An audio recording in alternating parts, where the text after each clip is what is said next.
Hello everyone, this reading is for Libra collectives. Let's do a relationship reading. What's the energy for you towards your person and your person's energy towards you, or what's going on in the life? Okay. So, Libra, I think there's a lot of power struggle.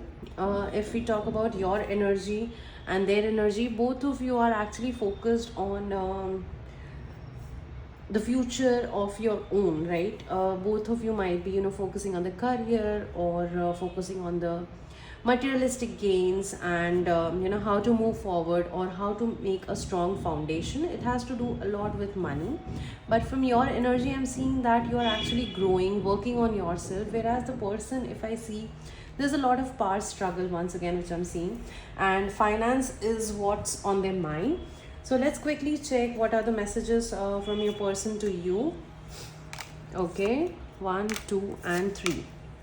Okay, so your person is actually somewhere thinking about you. I would not say that they are, if this is a no contact situation, I wouldn't say that they are head over heels for you or something. But yes, they do have soft feelings. They do think about you, and they're positive that this is something which is not going to end so soon, right?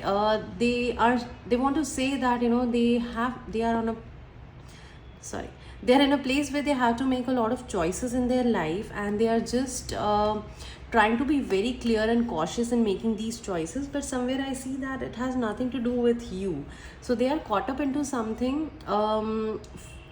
which is very important to them, and it might have to do a lot with finances, making themselves stable with income, their money, career, and then that is something which they are going to turn back to you. Let's see what's the message from this deck. Yes, so their complete and entire focus is money, right? And what else? Here we have priorities. So again, you are not the priority right now. Yes, so they will come back to you, they will circle back to you, but right now is not the time. Archangel Dorinka, hone your psychic abilities through, see through the illusion. So if you are a spiritual person, or you have a strong intuition, you really need to accept the situation as is, and don't dig too deep into the situation. Don't let illusions overpower you, right? See the situation as is. Don't have don't get into illusion and thoughts, overthinking, because that's just going to strain your mind, right?